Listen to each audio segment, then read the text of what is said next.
व्यक्ति पूरे जीवन सीखता है। जब से पैदा होता है तब से सीखना शुरू करता है। और मेरे पैदा होने का अर्थ जब से गर्भ में आता है तब से ले लीजिए।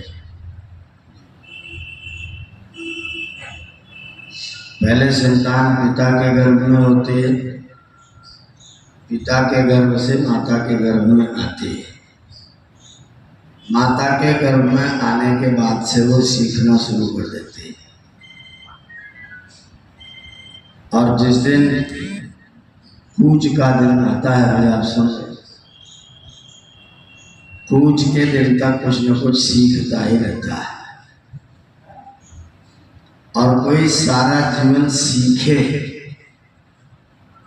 उसके बाद भी ये नहीं कह सकता कि अब मेरी सीख पूरी हो गई।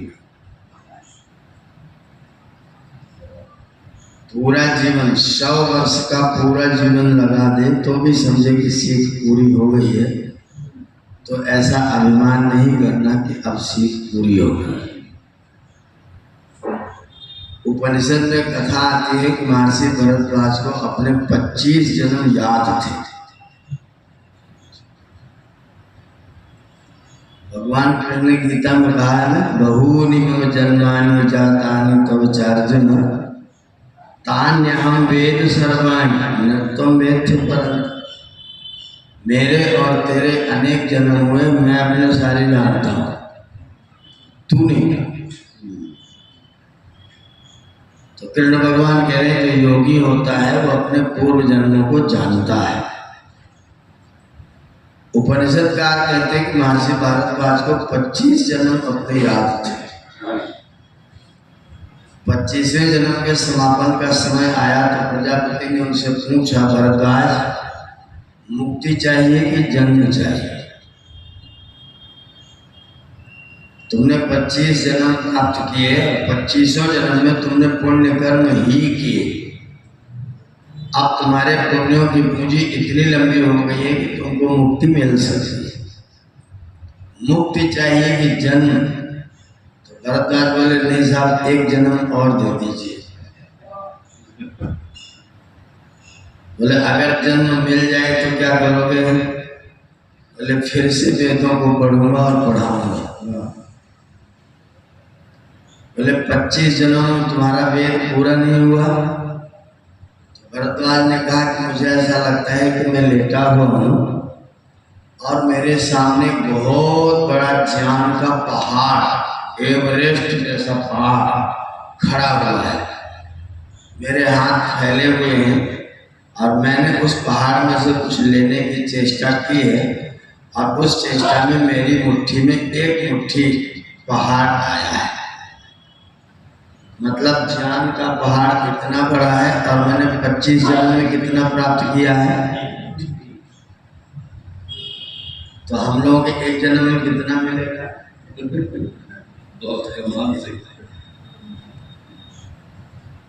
ये दृष्टांत इस बात का संकेत करता है कि ज्ञान कभी भी पूरा, ज्ञान पूरा केवल पूरे परमात्मा के पास में ही है, क्योंकि पूर्णम अदा पूर्णम इदं।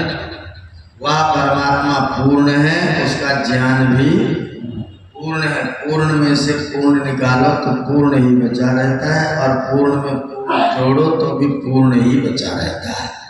0 धन 0 बराबर 0 धन 0 बराबर 0, 0 माइनस 0 बराबर 0 गुणित 0 बराबर और 0 भागे 0 बराबर 0। तो जो गोल गोल है ईश्वर के पास ही, बाकी सब अगोल है। गर्भावस्था में आने से लेकर के जिस दिन अंतिम श्वास होता है तब तक प्राणी सीखता है, लेकिन मैंने सब सीख लिया ऐसी कोई घोषणा कर नहीं सकता है। ऐसा कोई चैलेंज, ऐसी कोई चुनौती दे नहीं सकता है। हम लोग सीखते हैं। इस समय यहाँ पर जितने लोग बैठे हैं वो प्रथम कोटि से ऊपर उठ के दूसरी कोटि में आ चुके हैं। दूसरी कोटि का मतलब कुछ सीख करके कुछ सिखाने की कोटि में आ गए। तो पहला कर्तव्य तो हम लोगों का यह है कि जो हमसे छोटे हैं उनको सही सिखाएं। पहला कर्तव्य यह है कि अपने छोटों को हम सही सिखाएं। अगर हम छोटों को सही नहीं सिखाएंगे तो छोटे अपने छोटों को क्या सिखाएंगे? अगर हम दूसरी पीढ़ी वालों ने पहली पीढ़ी वालों को गलत सिखाया, वो पीढ़ी जब अगली वालों को सिखाएगी तो क्या सिखाएगी? जिनके पूर्वजों ने ज्ञा को ज्ञा बोलना सिखाया, जिनके पूर्वजों ने ज्ञा को जा और यहाँ के संयोग से वो अक्षर बनाया, पूर्वजों ने उसको ज्ञा सिखाया। अब वो जब मास्टर बनेंगे तो अपने बच्चों को क्या सिखाएंगे? ज्ञा तो नहीं सिखाएंगे। तो पहला काम तो यह है कि जो हम जानते हैं सही जानते हैं तो अपने बच्चों को सही वाला ही सिखाएं। और मेरा क्योंकि पूर्ण नहीं हुआ है इसलिए अपने में सही वाला जानने की कोशिश करते रहे। अगर अपने वाले में सही वाला नहीं जाना तो दूसरे को फिर जन्माएंगे तो उल्टा ही। अंधे नहीं बनी माना यथांधा, जैसे अंधा अंधे का हाथ पकड़ के कहाँ ले जाए? अंधा ही अंधे का हाथ पकड़ के ले जाए तो कहाँ ले जाए? जगन्य माना पर्यंत मूढ़ा, अंधे नहीं बनी माना यथांधा। जैसे अंधा अंधे का हाथ पकड़ के ले जाए तो कुएं में दोनों गिरेंगे, ऐसे ही जिनको गलत सिखाएंगे वो औरों को गलत सिखाएंगे, दोनों। इसलिए सत्य ज्ञान प्राप्त किया जाए और सत्य ज्ञान ही दूसरों को बताया जाए।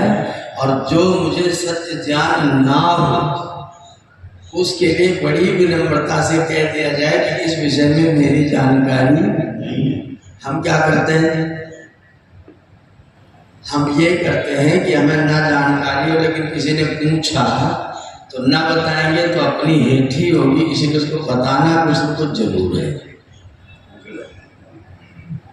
कुछ न कुछ जरूर बताना है। अब कुछ न कुछ जो बताना नहीं आता है तो क्या बताएंगे? फिर कुछ न कुछ बताएंगे। जो जैसा कर्म करेगा उसको वैसा फल प्राप्त करना पड़ेगा। अगर कर्म का फल प्राप्त करने के बजाय उस कर्म की माफी दे दी जाए तो न्याय बढ़ेगा कि अन्याय बढ़ेगा? बुद्धि से निर्णय करिए। जिस विद्यार्थी ने 24 घंटे में से कम 6 घंटे पढ़ाई किया, एक विद्यार्थी ने जब पढ़ाई करने का समय था तब खेल कूद में समय बिताया, परीक्षा का दिन आया तो अपने गुरुजी के पास गया, गुरुजी इस साल तो मुझसे गलती हो गई है लेकिन अगली साल कदापि गलती नहीं करूंगा, इस बार मुझे पास कर देना। एक ने 6 घंटे पढ़ा, एक ने 6 मिनट भी नहीं पढ़ा, और गुरुजी ने उसकी गलती को माफ करके ना पढ़ने वाले को पास कर दिया अच्छे नंबर से। तो जिसने 6 घंटा पढ़ा था वो अगली साल पढ़ाई करेगा? जब गुनाहगारों पे देखी रहमते परवरदिगार, जब गुनाहगारों पे देखी रहमते परवरदिगार तो बेगुनाहों ने कहा हम भी गुनाहगारों में हैं। जब गुनाहगारों को देखी रहमते परवरदिगार तो बेगुनाहों ने कहा हम भी गुनाहगारों में हैं। जब उन्हीं पर कृपा होगी तो हम भी उसी में बैठेंगे, फिर हम क्या मेहनत करें? हम क्यों बिना मतलब की तपस्या करें? तो जो व्यक्ति ना मेहनत करने वाले को पास करेगा वो व्यक्ति मेहनत करने वाले को मेहनत से बचाएगा, रोकेगा। तो राजकता बढ़ेगी कि अराजकता बढ़ेगी? न्याय बढ़ेगा कि अन्याय बढ़ेगा? ईश्वर न्यायकारी है, इसलिए किसी के कर्म के फल को माफ नहीं कर सकता। एक सज्जन ने मुझसे प्रश्न किया, भगवान कृष्ण ने गीता में तो लिखा है अहं त्वा सर्व पापेभ्यो मोक्षयिष्यामि मा शुचः, मैं तुमको सारे पापों से छुड़ा दूंगा, शोक मत करो। ये कृष्ण भगवान ने कहा, आप कह रहे माफी नहीं करता, तो कृष्ण भगवान ने गलत कहा है क्या? मैंने कहा श्रीमान जी, पाप फलेभ्यो मोक्षयिष्यामि कहा कि पापेभ्यो मोक्षयिष्यामि कहा? आपके फलों से छुड़ाऊंगा कि पापों से छुड़ाऊंगा? किससे कहा? मैंने कहा तो पापेभ्य है। मैंने कहा कोई भी गुरु अपने शिष्य से कहेगा कि मेरे साथ रहेगा मुझे पाप नहीं करने दूंगा। कोई भी गुरु अपने शिष्य से कहेगा कि तू मेरे साथ रहेगा तुझे पाप नहीं करने दूंगा, लेकिन जो तू कर चुका उसका भी ठेका मैं लूंगा क्या? ऐसे तो कृष्ण भगवान ने नहीं कहा। बोले लेकिन हमारे गुरु जी ने ऐसे ही बताया था। मैंने कहा गुरु जी से पूछो कि इसमें पाप का फल शब्द कौन से शब्द से अर्थ निकला? हम पापेभ्यो मोक्षयिष्यामि, मैं तुमको पापों से छुड़ा, मैं तुम्हें गलतियां नहीं करने, तुम मेरे साथ रहोगे तो मैं तुम्हें गलती नहीं करने दूंगा। युद्ध के क्षेत्र में दोनों खड़े हुए, बीच में इधर से लोग भाला चमका रहे, उधर से लोग भाला चमका रहे। अर्जुन ने कहा सेनयोर उभयोर मध्ये रथम स्थापयाम्यच्युत, ये अच्युत, कृष्ण का नाम जो है अच्युत। च्युत का मतलब होता है जो श्रेष्ठ कर्मों से अलग हो गया वो च्युत, और जो कभी अलग नहीं होता उसका नाम क्या है? अच्युत। जो कभी न्याय से धर्म से पृथक नहीं होता उसका नाम क्या है? अर्जुन कहते हैं अच्युत, आप तो कभी धर्म से अलग होते नहीं, मेरे रथ को लेकर के दोनों सेनाओं के बीच में खड़ा होते। कृष्ण भगवान ने कहा आप क्या करने वाला है? उसने कहा मैं उनको देखूंगा। धार्तराष्ट्र से दुर्बुद्धेर युद्धे प्रीतिकीर्षवा, धृतराष्ट्र के पुत्र दुर्योधन की दुर्बुद्धि के कारण उसका प्रिय करने के लिए जो उसके पक्ष में आके खड़े हुए हैं, जरा मैं उन सज्जनों का दर्शन करना था। लेके चलो कि कौन कौन लोग उस दुर्बुद्धि के व्यक्ति की सहायता करने के लिए आए। वहां तो भीष्म पितामह खड़े, वहां तो गुरु द्रोण खड़े, वहां तो कृपाचार्य खड़े, वहां तो कर्ण को तो मना कर दिया था उन्होंने, लेकिन और बाकी लोग आकर के युद्ध की भूमि में बड़े बड़े विद्वान, बड़े श्रेष्ठ महात्मा सब आकर के जमे हुए हैं। मैं जरा उनके दर्शन तो कर लूं कि क्या सोच के दुर्योधन की सहायता करते हो। अर्जुन ने जब देखा तो हाथ जोड़ के बैठ गए, बोले मेरे बस की बात, मैं इन्हीं हाथों पर बैठ जाता था, इसी गोद में बैठता था, और जो दाढ़ी सफेद रंग की दिखाई पड़ रही है ना उसमें उंगलियां डाल करके नीचे गोद को खींचता था, और पितामह की आंखों में आंसू आ जाते थे और कहते तू बहुत चंचल है, मेरी दाढ़ी क्यों खींच रहा है? उस दाढ़ी वाले चेहरे के सामने पड़ करके मैं तीर तो नहीं छोड़ सकता। गांडीवं स्रंसते हस्ता त्वचैव परिदह्यते, मेरी त्वचा में जलन मैं नहीं युद्ध कर सकता, मेरे बस की बात नहीं है। अब मुझे पापों से छुड़ाओ, मैं इस पाप से अपने आप को बचाना चाहता हूं, मुझे पाप से बचाओ। कृष्ण भगवान ने कहा तो पाप कर रहा है कि नहीं कर रहा है, पहले ये तो निर्णय कर ले, पहले ये तो निर्णय करो कि पाप हो भी रहा है कि नहीं हो रहा है। जिसको तो पाप समझ रहा है वो पुण्य ना हो, जिसको तो पाप समझ रहा है वो पुण्य ना हो, और जिसको हम पुण्य समझ रहे हैं वो पाप ना हो। मेरा विद्यार्थी गुरुकुल में 4 बजे 5 बजे 6 बजे सो रहा है, मैं उसे जगाता हूं तो दुखी होता है, नहीं जगाता हूं तो सुख से सोता है। अगर मैं उसे जगाऊंगा तो पाप करूंगा कि नहीं?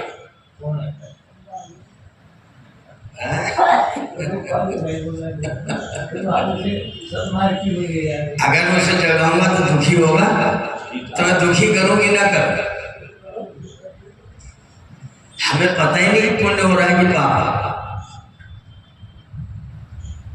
हमें इसकी जानकारी निश्चित तौर पर नहीं है। याद रखना, ये सिद्धांत निश्चित कर लेंगे, सुखी या दुखी होने से कोई चीज पाप और पुण्य नहीं बनती। सुखी या दुखी होने से कोई चीज पाप या पुण्य नहीं बनती। हित या अहित होने से कोई वस्तु पाप या पुण्य बनती है।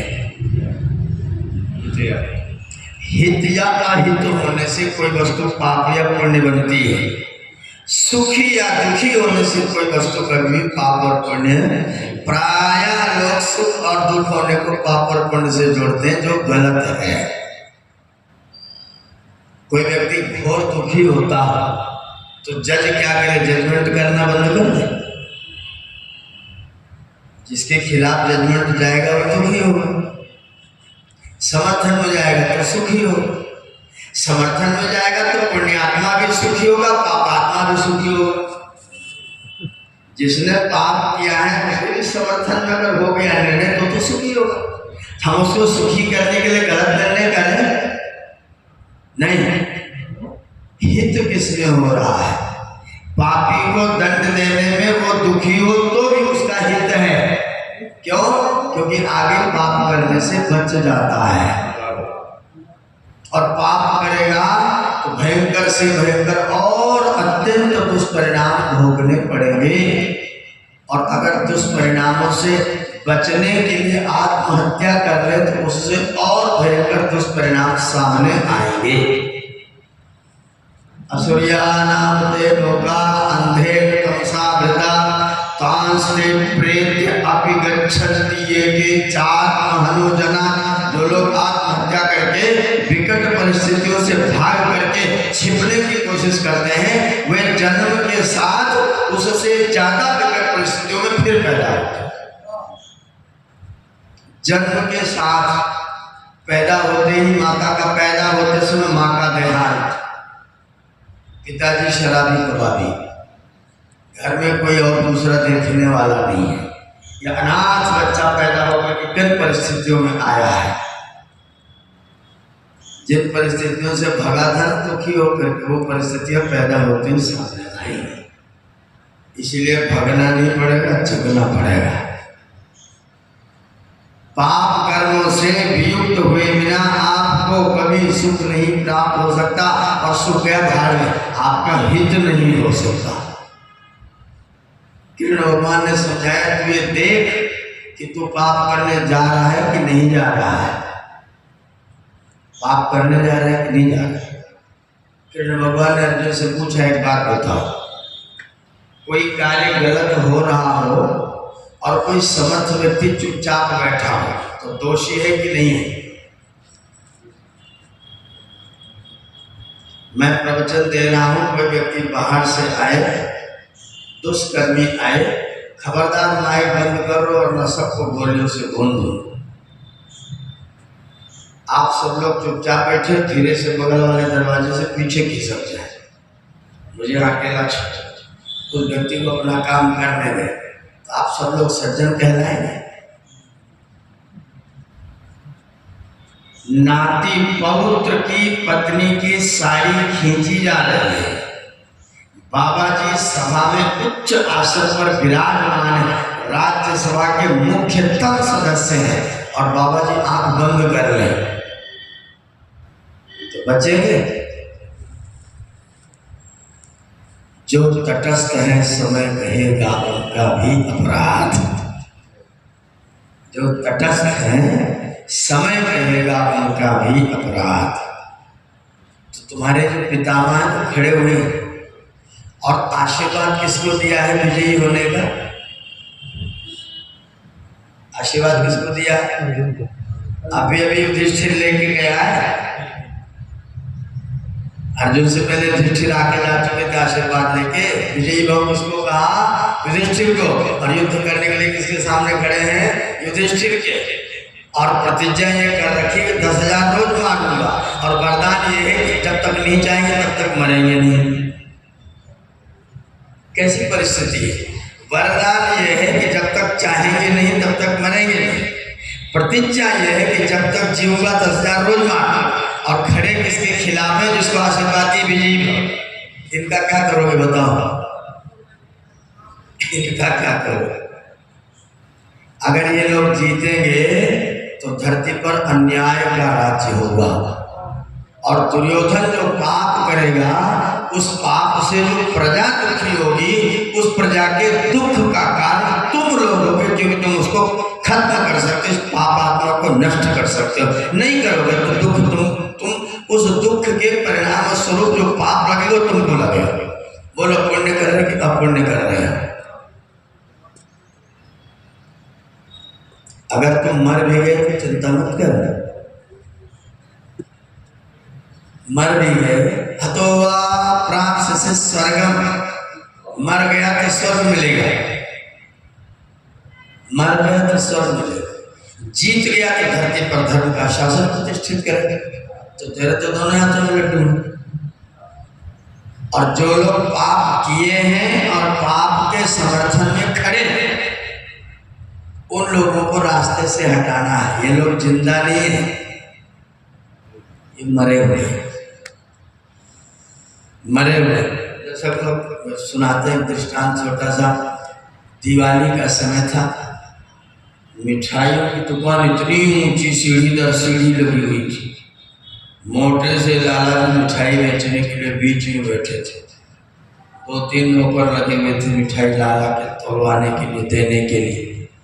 लाला जी बैठे थे, गांव का बच्चा आया, उसने झाड़ू की सीख उठाई और लाला जी की आंख में लगाना शुरू किया।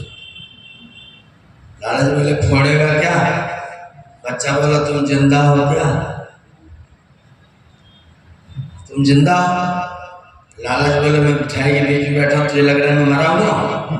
बोले मैं 3 मीटर दूर हूँ, मिठाई खाने की मेरी इच्छा हो रही है, तुम बीच में बैठे हो, खा नहीं रहे हो, कैसे मानो तुम जिंदा हो? तुम्हारे जिंदा होने का प्रमाण क्या है? प्रमाण होता तो खा रहे होता तो पता लगता हाँ तुम जी रहे। अन्याय हो रहा, तुम चुपचाप बैठे हो, पता कैसे लगे तुम जी रहे हो? तुम्हारा लुट रहा है सब कुछ और तुम चुपचाप बैठे हो, कैसे पता चले कि तुम जिंदा हो? द्रौपदी की इज्जत उतारी जा रही है, सारी सभा के बीच में खींची जा रही है। बाबा जी, गुरु जी, कुल गुरु जी सब बैठे हैं, कोई कुछ नहीं बोल रहा है। एक व्यक्ति बोल रहा था, उसको सभा से भगा दिया गया। जो बोल रहा था सभा से भगा दिया गया। और भागते हुए को भी तुम लोगों ने नहीं रोका कि बेटा तुम जाओ मत। इन लोगों का क्या इलाज है? कृष्ण भगवान ने कहा पहले जान लो क्षत्रिय की पुण्य किसमें है और अपुण्य किसमें है। ये सिद्धांत जाने, जिसमें हित होता है वो पुण्य है, जिसमें अहित होता है वो अपुण्य है। सुखी हो चाहे दुखी हो। एक व्यक्ति अपनी क्यारी में खुरपी लेकर के निराता है, गुड़ाई करता है, बीज लगाता है, धूप है, पानी लगा रहा है। एक व्यक्ति कुछ नहीं करता है, सवेरे सवेरे आता है और आपकी क्यारी से छुप करके लौकी तोड़ता, अपने घर में सब्जी बना के खाता है। कौन सुखी है? सुखी कौन? बिना मेहनत के, बिना परिश्रम के आराम से लौकी तोड़ा, ताजी लौकी की सब्जी बना रहा। एक व्यक्ति बड़ी मेहनत से खुरपी लेकर के सब्जी बो रहा है, कर रहा है। जो चोरी करके खा रहा है सुखी तो हो रहा है, इसका मतलब पुण्य तो उसका हो रहा हो नहीं। भले ही कष्ट होता हो, भले ही दुख होता हो, भले ही अनेक प्रकार से आपको झेलना पड़ता हो, लेकिन पुण्य कर्म ही आपके लिए प्रशस्त हैं। अपुण्य कर्म कभी भी प्रशस्त नहीं हो सकते। ये तब भी सत्य था, अब भी सत्य है और आगे भी सत्य ही रहेगा। इस सिद्धांत को जो लोग दृढ़ता से जान लेंगे वे लोग कभी भी बिना मेहनत के कुछ भी प्राप्त करने की चेष्टा नहीं करें। एक बात जान लीजिए, आपके जीवन में जितना भी सुख के क्षण है, आपके जीवन में जितने भी सुख के क्षण है, अगर हमारी पत्नियां अच्छे वचन बोलती हैं, अच्छी हैं, अगर हमारे पुत्र हमारा आदर करते हैं, अच्छे हैं, अगर हमारे पड़ोसी हमारे ऊपर विश्वास करते हैं, अच्छे हैं, अगर आपके ऋतु बहुत अच्छी अनुकूल है, अच्छा है, अगर आप भारतवर्ष में जन्म लिए हैं, ये अच्छा है, अगर आपका शरीर स्वस्थ है, ये अच्छा है। तो सारी अच्छाइयाँ आपके पुण्यों के कारण से ही है। ये सिद्धांत है। अगर आप अपने जीवन में बनी हुई रोटी आपको गरम गरम खाने को मिल रही है, इसका मतलब आपने कभी रोटी बोई है, आपने पुण्य कमाया है। नहीं तो सारे दिन मेहनत करते, शाम को रोटी खाने की जुगाड़ नहीं हो पाती। अगर आपको मिलती है, इसका मतलब आपने कुछ न कुछ किया है। बाबा जी आंगन में रोटी खा रहे, जनवरी का महीना है, बहू रानी आंगन में चूल्हा बना करके बाजरे की गरम गरम रोटी सेक सेक करके और चिमटे से उठाती है और सीधा बाबा की थाली में रख देती है और उसी में इतना सारा मक्खन और रख देती है। और बाबा जी साग और बाजरे की रोटी आराम से खा रहे हैं, साथ में भैंस का दही है सफ़ेद सफ़ेद, एक एक चम्मच बीच बीच में वो भी खा रहे हैं। दरवाजे पर भिखारी आ गया, उसने कहा बाबा एक रोटी मुझे भी मिल जाए। खड़ा यार रोटियाँ नहीं तुम्हारी, हो गया कोई रोटी नहीं। भिखारी थोड़ा सयाना था, उसने कहा बाबूजी तुम तो खा रहे हो, तुम तो कह रहे नहीं है लेकिन रोटी तो है, तुम तो खा रहे हो। बहू ने अपना घूंघट थोड़ा सा हल्का सा ऊपर किया, बोले बाबा तुम जाओ, ये तो बासी खा रहे हैं। बाबा तुम जाओ, ये तो बासी खा रहे हैं। भिखारी चला गया। बाबा बोले नहीं, मैंने झूठ बोलने वाले बहुत देखे, तेरी जैसी झूठी महिला मैंने आज तक न देखी। चूल्हे में से निकल के सीधी रोटी मेरी थाली में आती, तुम इतनी बासी खा रहा है। बहू ने कहा बाबूजी थोड़ा सा समझिए, जो आपको गरम गरम मिल रही है ना, ये पुराने किए गए कर्मों के पुण्य स्वरूप, इसलिए बासी है, ये ताजी नहीं कर रहे हो,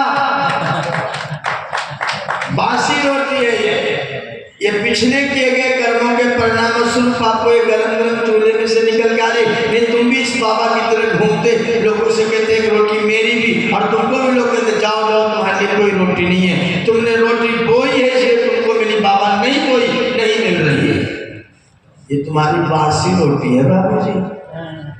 बाबूजी ने रोटी वहीं पटक के छोड़ी, दौड़ के गए, बाबा मुझसे बहुत बड़ी गलती हुई, मेरी बहू ने, मेरी गुरु है, मुझे सिखा दिया है, तुम दौड़ के चलो मेरे बगल में आसन लगा लो और प्रेम से मेरे साथ बैठ के रोटी खा लो, बाबा मुझसे बहुत गलती हुई, मुझे क्षमा कर दो। बाबा जी ने आकर के भोजन प्राप्त किया।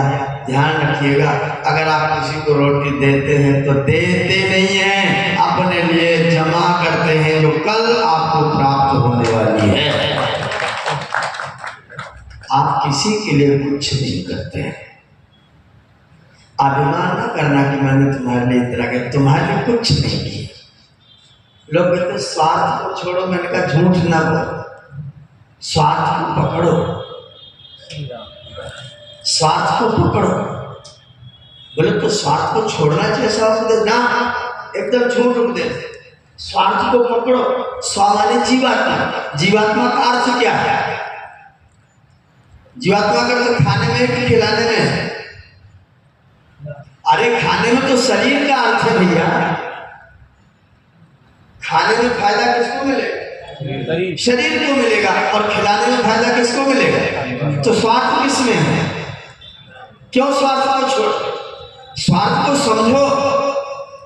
तुम अभी तक दूसरों का अर्थ करते रहते हो, तुम शरीर को खिला रहे हो, मन को खिला रहे हो, मन और शरीर खाया हुआ तुम्हारे काम थोड़ी है, तो शरीर के काम आएगा। मन ने तो मजा ले लिया, तुम बीमार हो गए, शुगर के मरीज हैं, रसगुल्ला अच्छा लगता है, किसको अच्छा लगता है?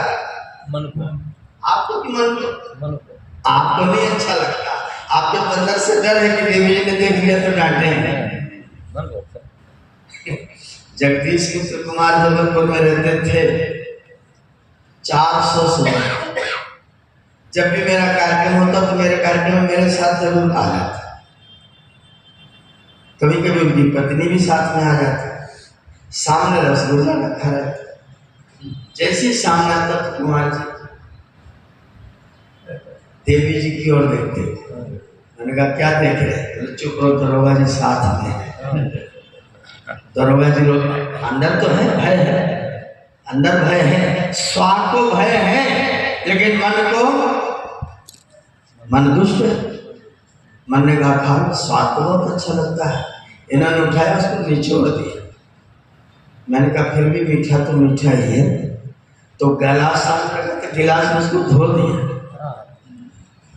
रसगुल्ले को पानी में धो के खाए। मैंने कहा रसगुल्ले से इतना ज्यादा भयंकर मोह आपको क्यों हो रहा है? बोले क्या बताएं, अच्छा लगता है। ये रसगुल्ला कौन खा रहा है? मन। तो आप स्वार्थ कर रहे हैं क्या कि परार्थ कर रहे हैं? आप स्वार्थ नहीं कर रहे, झूठ बोलते हैं। स्वार्थ का मतलब है जो जीवात्मा के प्रयोजन से है उसका नाम स्व का अर्थ। स्व माने जीवात्मा, तस्य अर्थात स्वार्थ। शरीर के लिए करोगे तो वो तो पर अर्थ। शरीर तो वैसी 4 क्विंटल लकड़ी नीचे जाएगा, वो तो पर है, वो तू कौन सा? शरीर तो तू अपना, मैं शरीर हूं क्या? मैं शरीर हूं?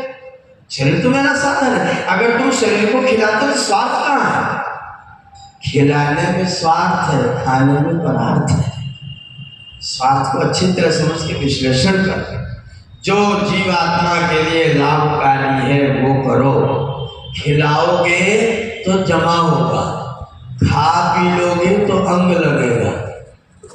खा पी लोगे तो अंग लगेगा, खिला दिया तो संग लगेगा, और दोनों नहीं किया तो जंग लगेगा।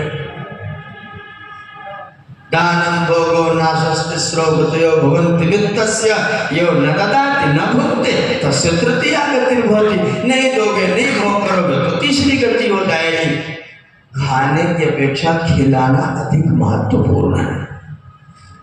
अपने को ना मिले, अपने को ना मिले तो भी खिलाना ज्यादा लाभकारी है। रंती देव राजा थे, 1 हफ्ते के बाद में खाने के लिए सत्तू मिला था। 1 सप्ताह से भूखे थे, पति पत्नी बेटा बहू चारों लोग थे। 1 सप्ताह से सब भूखे थे। रंती देव ने बहुत 1 हफ्ते बाद में खाने के लिए सत्तू प्राप्त किया। उसको सान करके और सत्तू को 4 भागों में बांट करके बहू बेटा अपना और पत्नी चारों को दे दिया। जैसे देख के बैठे थे, सामने से कोई साधु आ गया। उसने कहा महाराज आप तो खा रहे हो, भूखा तो मैं भी हूँ। रंती देव ने कहा भाई इसका 5वां हिस्सा कर लेते हैं। 4 के 5 कर लेते हैं। 1 किलो है तो 200-250 ग्राम घटा था, 50-50 ग्राम कम कर लेते हैं, 5वां हिस्सा कर लेते हैं। उसने 5वां हिस्सा खा लिया। बोले अभी तो कुछ फर्क नहीं पड़ा, भूख बढ़ गई है। रंती देव ने कहा कोई बात नहीं, मैं इस घर का मालिक हूँ और मालिक का कर्तव्य है कि घर में आए हुए अतिथि का सत्कार करें, इसलिए मेरा वाला हिस्सा तुम ले लो। पत्नी बोली नहीं, मैं मालकिन हूँ इसलिए मेरा वाला हिस्सा दे दीजिए, आप लोग भोजन कर लीजिए। बोले नहीं मेरे रहते तुम कैसे? उन्होंने कहा मेरे रहते तुम कैसे? पुत्र ने कहा आप दोनों माता पिता हैं, हमने तो मातृदेवो पितृदेवो भव पढ़ रखा है, तो ऐसा करो मेरा हिस्सा ले लो, आप दोनों लोग भोजन कर लो। झगड़ा करते करते अंत में रंती देव विजयी हुए। रंती देव ने अपना भोजन साधु को खिला दिया। साधु बोला भूख तो अब भी रह गई है। बोले तो फिर पत्नी वाला हिस्सा भी खा लो भाई। फिर पत्नी ने कहा कि मेरा नहीं खाएंगे तो आधा ही तो आपका दान हुआ, मैं भी खिला दूंगी तो दान पूरा हो जाएगा, आप मेरा भी खा लो। इन्होंने दूसरा भी खा लिया, पुत्र का भी खा लिया और पुत्र वधू का भी खा लिया। चारों हिस्से खा लिए तो भगवान सामने आ गए। बोले रंती देव हम तुम्हारी परीक्षा कर रहे थे, तुम्हारा सारा राज्य अब तुम्हारे पास में रहेगा, तुम अपनी परीक्षा में पूरी तरह से उत्तीर्ण हुए हो, तो अपने राज्य के स्वामी जाकर के बन जाओ। हम सोचते मैंने उसको खिला दिया तो बड़ी कृपा कर दी, नहीं। जिसने आपके घर आके खा लिया उसका धन्यवाद करना कि तुमने बहुत कृपा की। क्या कृपा है? जो तुमने प्राप्त किया है वो या तो तुम्हारा था या तो मेरा था। इसका पता न तुम्हें है न मुझे है, इसका पता ईश्वर को है। जो हिस्सा तुमने खाया है अगर वो तुम्हारा था तो मेरे पास अमानत के रूप में रखा था, मैं उसे ढो रहा था, तुमने अपना पा लिया, मेरा बोझ हल्का हो गया तो मेरा फायदा हो गया। और अगर तुम्हारा नहीं था, तुमने मेरा खा लिया तो मेरा बैलेंस हो गया, फिर भी मेरा ही फायदा हो गया, तुम्हारा कोई फायदा नहीं है। जिसने ले लिया उसका तो जमा था, अपना जमा उसने खर्च कर लिया। और अगर ले लिया तो ऋणी हो गया, अब लाद के घूमेगा।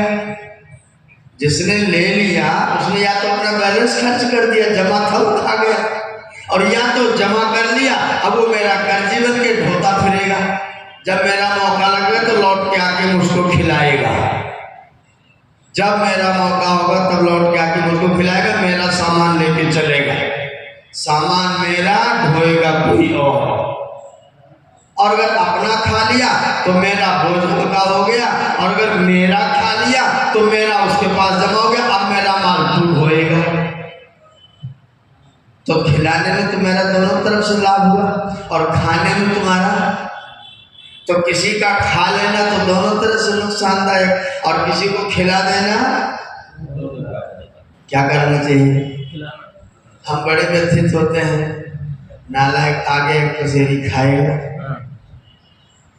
हम बोलते अतिथि अब तुम कब यहाँ से जाओगे, फिर बोलते दाने दाने पर लिखा है खाने वाले का, फिर बोलते यहाँ तो बोरी बोरी पर लिखा है खाने वाले का नाम। कितना खाएगा भाई? अगर उसने इतना जमा कर रखा था तो उतना ही लेगा ना, जितना जमा कर रखा था। अगर बोरी बोरी जमा करे बोरी बोरी लेगा, अगर दाना दाना जमा करेगा दाना दाना लेगा। 2 रोटियां जमा की थी 2 मिलेगी, 2 लिया था तो 2 देगा, वापस उतना ही करेगा जितना लिया था। एक और मजे की बात और जान लीजिए, बोनस भी मिलता है अगर आपने जमा किया हुआ है तो। जमा करने वाले को बढ़ के मिलता है, और लेने वाले का तो घाटा ही घाटा होता है। इसलिए बोना, स्वार्थ को सुरक्षित रखिए, लेकिन स्व माने शरीर मत समझिए। स्व का अर्थ शरीर है भी, स्व माने जीव। शरीर जीव के लिए है, इसलिए वो शरीर को अपना कहता है, अपना कहता है। तो स्वात्मान आत्मा, शरीर मेरा ये शरीर है, लेकिन अपने लिए करेगा तो वो काम करेगा जो इसको कष्ट होगा। आपको सत्संग सुनने में घर में होते तो सोफे पर बैठते, चारपाई पर बैठते, अपनी मर्जी से बैठते। यहाँ आएंगे तो नीचे बैठना पड़ेगा, पालथी मार के बैठना पड़ेगा, थोड़ा कष्ट होगा, लेकिन जो विचार मिलेगा वो कितने रुपए का होगा? मैं जो व्याख्यान देता हूँ वो पढ़ा हुआ नहीं देता। आदरणीय शिव मुनि जी मुझे लगभग 30 वर्षों से जानते। जब मैं गुरुकुल एटा में पढ़ता था तब से आप वहाँ आते जाते हैं और आप मुझे जानते हैं। 30 वर्षों से मैं आपके समक्ष हूँ। मैं जो प्रवचन करता हूँ उसको अकेले में जब संध्या में बैठता हूँ सोचता हूँ तेरा प्रवचन तेरे ऊपर लागू है कि नहीं लागू है। अगर तेरा प्रवचन लागू नहीं तो कल से झूठ बोलना बंद कर दे। मैं वो व्याख्यान देता हूँ जो मैं करके देख लेता हूँ, और करके देख करके अगर मुझे आनंद की प्राप्ति होती तो प्रवचन करता हूँ, नहीं तो नहीं करता हूँ। अग्निहोत्र तो तब कराने जाता हूँ जब अपना कर लेता हूँ, ना करूँ तो किसी का नहीं कराऊंगा। जो मैं कर नहीं सकता वो मैं व्याख्यान दे नहीं सकता। इसलिए मैंने खूब करके देखा है, खिलाने में जो सुख मिलता है वो खाने में कदापि नहीं मिलता है। खिलाने में आप सुख के ऊपर बढ़ जाते हैं, आप आनंद की स्थिति में होते हैं। अच्छा कल्पना करो आपकी कोई प्रशंसा करे तो कैसा लगता है? अच्छा आपको कोई भोजन कराए, बढ़िया बढ़िया खीर बना के फर्स्ट क्लास खिलाए, और खिलाने के बाद जाते समय कहे अपने बाप का खा के जा रहे हो हरामी कहीं के, इतना बोल के आपको भेज दे, तो आप क्या करोगे? अगली बार जो खाने आओ है? इसका मतलब है कि भोजन की विशेषता की वाणी की विशेषता। वाणी ज्यादा बजनीली है कि भोजन ज्यादा बजनीला है? भोजन नहीं बजनीला है, वाणी अधिक बजनीली है। अगर आपके व्यवहार में, आपकी वाणी में सौहार्द प्रेम निष्ठा नहीं है तो फिर आपके भोजन में सौहार्द प्रेम निष्ठा हो नहीं सकती। जब आप किसी को अपनी वाणी से, अपने व्यवहार से सुखी करते हैं तो आपको जो मिलता है वो सुख नहीं होता है, वो आपका पुण्य होता है। और जो पुण्य होता है वो आपके कर्मों का बीज होता है। और बीज जब जब मौसम आता है उन अगले अगले जन्मों में जाकर के वो बीज फलता और फूलता है और आपको सुखी करता है, आपको आनंद करता है। अगर आप बीज बनाने से चूक जाते हैं, ये जो लोग आगे आने वाले लोग आपसे दुख व्यक्त करते हैं, मेरे पड़ोसी बहुत दुष्ट है, पड़ोसी बिल्कुल भी दुष्ट नहीं है, पड़ोसी बिल्कुल भी दुष्ट नहीं है, वो आपके बोए हुए बीज हैं जो उग रहे हैं। आदमी गांव छोड़ देता है, शहर में आके मकान बनाता है और उसी के बगल में वो जो बोए हुए दुष्ट थे वो सब प्लाट खरीद लेते हैं। उदाहरण आप ढूंढना, मैं सिद्धांत बता रहा हूँ, उदाहरण आप ढूंढना। व्याख्यान में नाम नहीं ले सकते तो आपको नाम लेके उदाहरण बता। लाइव चला जाता, कई बार सुनते लोग रिकॉर्ड कर लेते, फिर कोई सुना कर मेरा नाम वहां क्यों लिया जा रहा है। मैं आपको नाम लेके उदाहरण बता दूंगा। गांव की जमीन, गांव के दादा पिता चाचा ताऊ बाबा कितने रिश्ते थे, उन सारे रिश्तों को छोड़ करके थोड़ा सा पैसा बढ़ा और व्यक्ति सब बेच करके छोड़ करके, सब रिश्तों को छोड़ करके, भाइयों को छोड़ करके अपना ला करके शहर में मकान बनाया। और इसके तब तक नहीं बनाया जब तक इसके पुराने वालों का कर्मफल बाकी था। बाबा दादा चाचा भाइयों का जितना इसके साथ में लेना देना बाकी था तब तक गांव में ही रहा। जब उनका सबका रिश्ता पूरा कर्मफल भोग लिया तब वहां से सब कुछ छोड़ करके शहर में आकर मकान बनाया। और जहां प्लॉट खरीदा उसी के इधर भी, उसी के इधर भी 3-3 4-4 लोगों ने और प्लॉट खरीदा। फिर मकान बनाने के उद्घाटन करने के लिए मुझको बुलाया, मैंने बहुत अच्छे से उद्घाटन कराया। 2-4 साल बाद मैं उसके घर में गया, बोले आचार्य जी नरक हो गया। मैंने कहा क्या हुआ? बोले सारे पड़ोसी दुष्ट हैं। मैं जब गांव में था तो घर में ताला लगा के सत्संग सुनने के लिए सप्ताह भर के लिए चला जाता था, आपकी गुरुकुल घूमाता था, वहाँ 2-4 दिन रहता था। गांव में निश्चितता रहती थी, यहाँ अगर मैं 1 घंटे के लिए घर से बाहर जाऊं तो मेरे घर में चोरी हो जाएगी। मैं मुस्कुराया, बोले हंस क्यों रहे? मैंने कहा चोर बसाए किसने? जो तुम्हारे हितैषी थे तुमने उनका साथ तो छोड़ दिया, और जो तुम्हारी अपनी कमाई के पूर्व जन्म वाले चोर लोग थे वो सब तुम्हारे बगल में आकर के तुम्हारा कर्मफल प्रदान करने के लिए तुम्हारे अगल बगल में बस गए हैं। बोले अब क्या करें? मैंने कहा अब जो किया है उसको भुगतो। बोले उनका क्या करें? मैंने कहा रिपोर्ट लिखाने में चले जाओ। उनसे बचने के लिए अपनी बुद्धि का पूरा प्रयोग करो, अपने सुरक्षा के लिए व्यवस्था बनाओ, ऊपर पूरे में लोहे का जाल लगा दो, ताला बड़े बड़े खरीद करके लाओ, सब सुरक्षा की व्यवस्था करो।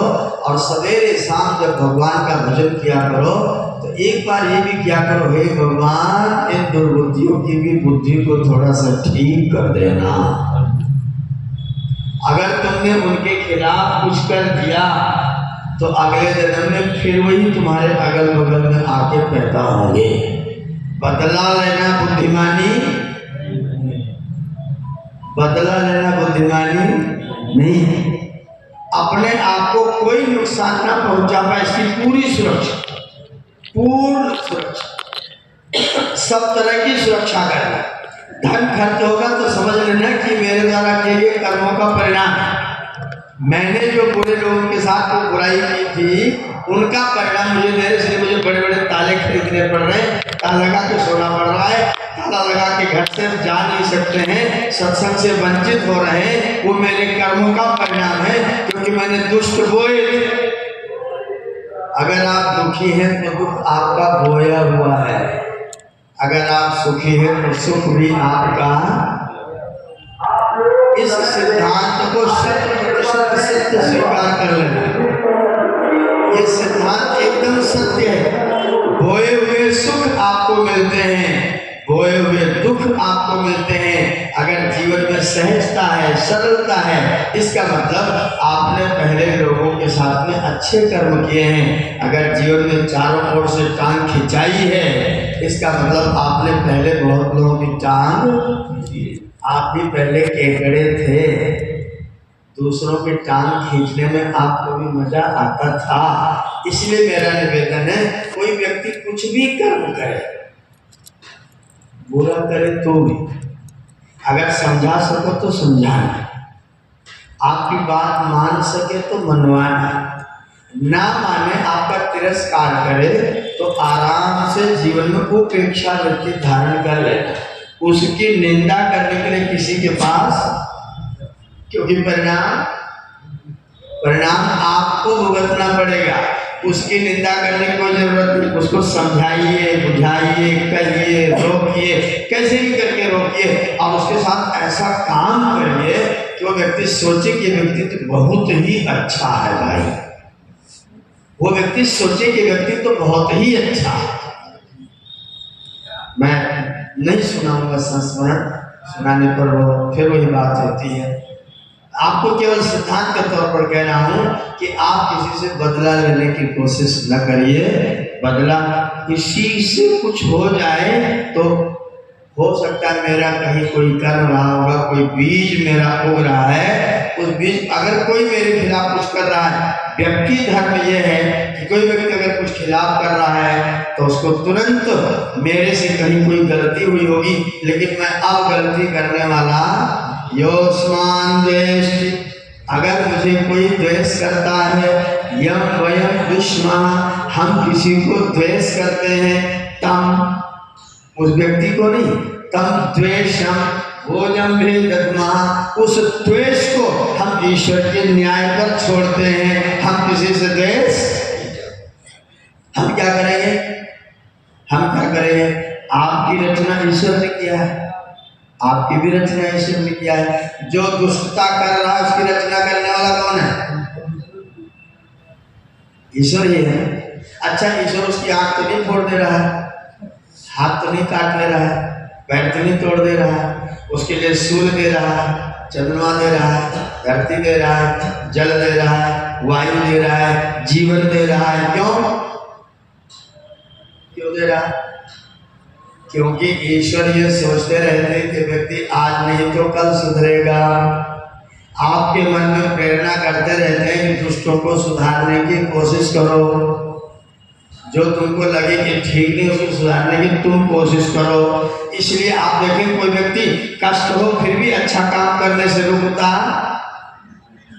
आप अपने घर में अच्छा कर्म करना चाहो तो सब लोग आपका समर्थन करते हैं।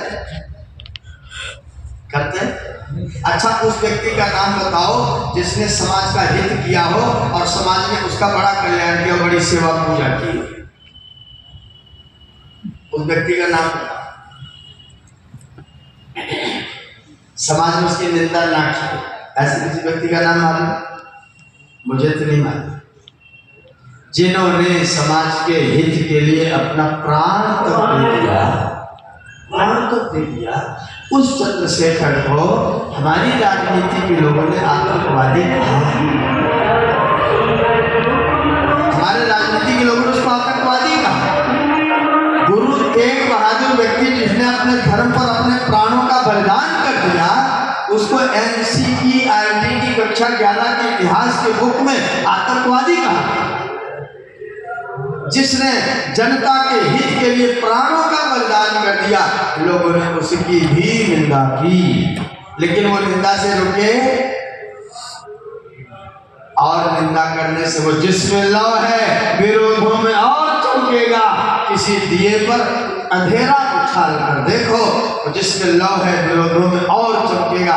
तुम लोग उसकी खाट खींचने की कोशिश करोगे तो अपनी दूसरी खाट ला करके वही बिछाएगा और समाज का हित ही करेगा, कष्ट सहन करते हुए भी हित ही करेगा।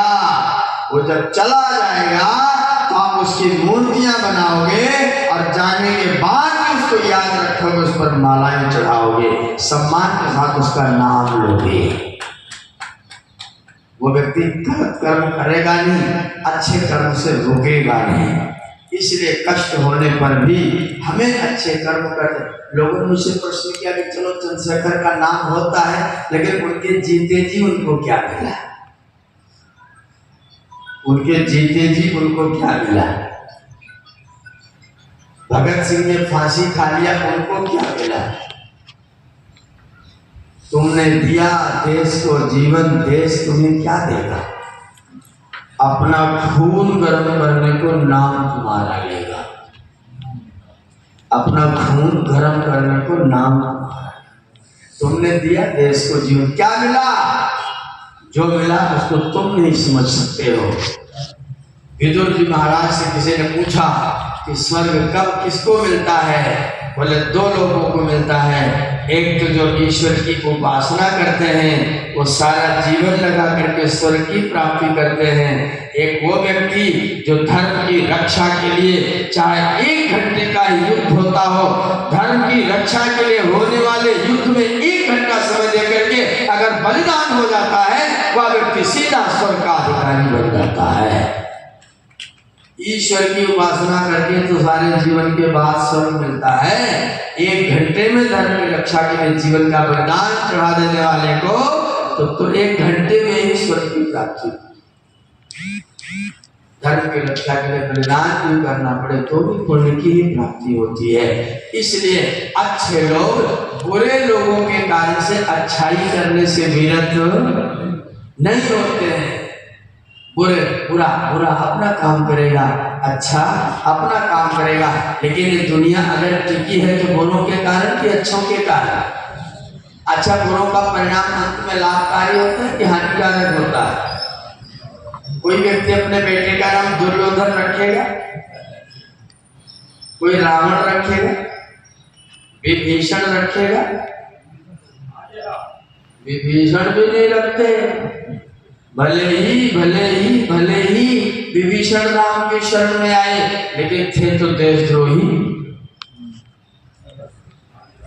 भले ही रावण दुष्ट था, लेकिन विभीषण ने तो अपने देश के राजा का नाश करने में सहयोग किया। इसलिए विभीषण की कोई मूर्ति, कोई मंदिर बड़ा विचित्र मामला है। विभीषण आए राम की शरण में, धन्यवाद है, बड़े राम भक्त थे, धन्यवाद है, लेकिन देशद्रोही की पूजा विभीषण का मंदिर नहीं बना। विभीषण नाम कोई लगता, उसको देशद्रोही सब जानते हैं। राम की भक्ति किया, लेकिन देश के साथ तो कोई व्यक्ति बड़ा प्रभक्ति करता है, लेकिन पाकिस्तान को अगर अपना कागज बेच देता है तो आप उसका सम्मान करेंगे? बड़ी भक्ति करता है, बड़ा कथा, बड़ा प्रवचन करता है, लेकिन हमारे देश की गुप्त समाचार को लेके पाकिस्तान में दे देता है तो पूजनीय होगा? नहीं होगा। जो लोग बुरा कर्म करके जाते हैं, उनके नाम को बाद में कोई लेने वाला नहीं होता, और उनके नाम से अपने बच्चों का नाम भी रखने वाला नहीं होता। वो विश्व के इतिहास में सर्वत्र खलनायक के रूप में जाने जाते हैं, क्योंकि अच्छों के साथ शत्रु के भाव से ही मिले, लेकिन मिले इसलिए जाने जाते हैं। लेकिन अच्छे रूप में नहीं जाने जाते, बुरे रूप में जाने जाते हैं। इसलिए बुरा कर्म करके अपने आप को यशस्वी बनाने की कोई जरूरत। व्यक्ति को अपने कर्मों को सुंदर, श्रेष्ठ, उत्तम करना चाहिए। बाद में आत्मतोष प्राप्त होता है, दुख नहीं होता। एक हम लोगों को थोड़ा सा भ्रम भी है, हम लोग कष्ट और दुख में अंतर नहीं जानते हैं।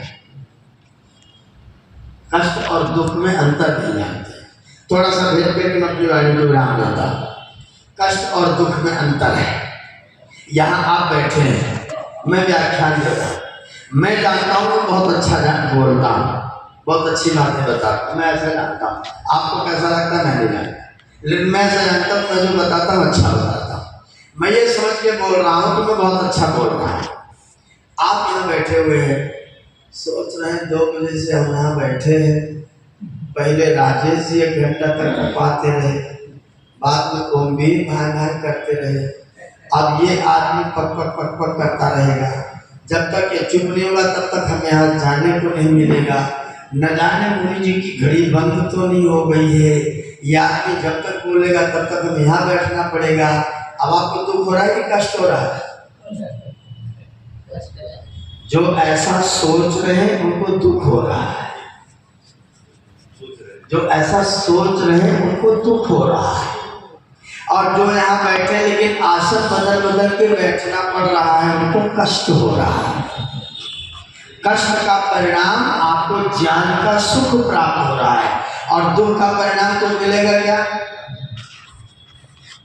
दुख का परिणाम नहीं मिलता, कष्ट का परिणाम सुख के रूप में प्राप्त होता है। जिसको सह करके कुछ प्राप्त हो वो कष्ट है, और जिसको सह करके कुछ न मिले वो दुख है। आप विचार से यही बैठे बैठे दुखी हो जाओ, लेकिन विचार से मेरे व्याख्यान सुनने में जो आपके शरीर में पीड़ा है वो दुख नहीं है, वो कष्ट है। और सब दर्शन की भाषा में उसका नाम तप है। कष्ट का नाम क्या दर्शन की भाषा में? तप है। और दुख का नाम दुख है। दुख के भोगने के बाद आपको मिलेगा कुछ नहीं, दुख केवल भोग है, और कष्ट तप है जो बीज बनाता है और भविष्य में आपके काम आता है। कष्ट और दुख को अलग अलग करना। एक व्यक्ति ने चोरी किया, जिसकी चोरी का जाकर रिपोर्ट लिखा है, थाने में पहुंच गया। थानेदार साहब बैठे थे, उसने कहा व्यक्ति ने मेरा 20 रुपया चोरी किया, बोले इधर लाओ ना, यहाँ खड़े हो, दीवार का सहारा लेकर, दीवार का सहारा लेकर उसकी पीठ पर था, सीधा लाता। अब वो 5 बजे तक ऐसी ईटा लाते खड़े रहे। तब तक दूसरा व्यक्ति आया, दरोगा जी हम चौराहे पर गए थे, आज हमें कोई लेने नहीं आया, कोई काम हो तो बता दो। बोले जाओ, तो देखो वहाँ कमरा बन रहा है, ईटा ढो। दोनों पर ईटा लगा है, जो दीवार पर खड़ा उस पर ईटा लगा है, जो काम कर रहा है उसको ईटा लगा है। जो ईटा लाद रहा था दीवार पर, वो शाम को आया तो दरोगा जी ने कहा कि हाँ भाई ये ले जा 300 रुपये तेरी मजदूरी के। और जो ईटा लाद रहा था उसको आएगा तो दरोगा जी क्या कहेंगे? क्या देंगे? इनाम। वो अपनी पीठ झाड़ता हुआ थाने से बाहर निकलेगा, बोले चलो जान छूटी। क्या मिला उसको? जिसने ईटा लादा तो उसको क्या मिला? कुछ नहीं। और जो ढो रहा था उसको क्या मिला? 300 रुपए। तो जो ढो रहा था वो दुखी था क्या? हम जो संसार के लोग हैं वो तपस्या करने वाले व्यक्ति से तो बहुत दुखी है। जो काम करता उसके बारे में सोचते तो बहुत दुखी। काम करने वाला कभी भी दुखी, उसे तपस्वी समझना। वो अन्नदाता है, मेरा किसान दुखी है नहीं, वो तो तपस्या कर रहा है। जो चोरी करके खा रहा है वो दुखी है, खा रहा है तो भी छटपटा रहा है, उसको पता न चल जाए। दुख का परिणाम कुछ नहीं होता, भोग छूटता है, और कष्ट का परिणाम हमेशा सुख के रूप में प्राप्त होता है। जो विद्यार्थी मेहनत करके पढ़ता है, साल भर बाद उसको ऐसा कागज मिलता है जो सारी जिंदगी मरवा करके दीवार में टांगता है। और जिसने उसमें आराम किया था वो डबल लड्डू वाला सर्टिफिकेट भी टांगता है क्या? जिसने कष्ट से किया था अपना सर्टिफिकेट अपने ड्राइंग रूम में टांग देता है, देखो मैंने हाई स्कूल प्रथम श्रेणी में पास किया था। मेहनत किया 1 साल, फल पाया पूरा जीवन, हाई स्कूल प्रथम श्रेणी। और जिसने 1 साल तक दुख सहन किया, सुख सहन किया, उसने क्या किया? बाकी क्या पाया? कुछ नहीं। इसलिए तप और दुख को एक मत समझना। कष्ट और दुख को अलग परिणाम से सुख होता है, सुख का परिणाम दुख भी हो सकता है। सुख का परिणाम दुख भी हो सकता है, लेकिन तप का परिणाम कभी भी दुख नहीं हो सकता है। कष्ट आपको सुविधा प्रदान करता है, सुख प्रदान करता है, पुण्य प्रदान करता है। दुख केवल भोग है, वो निपट जाता है। तो निपटाने वाली चीज न करना। अगर कष्ट हो तो सहन करके सुख प्राप्ति करने का प्रयत्न करना। जैसा कर्म करेंगे वैसा फल प्राप्त होता है। ये सुनिश्चित सिद्धांत है। इतना ही कहकर मैं अपनी वाणी को विरमित करता हूँ। आपने मेरी बात बहुत ध्यान से सुनी, आपका बहुत धन्यवाद करते हुए इस समय के लिए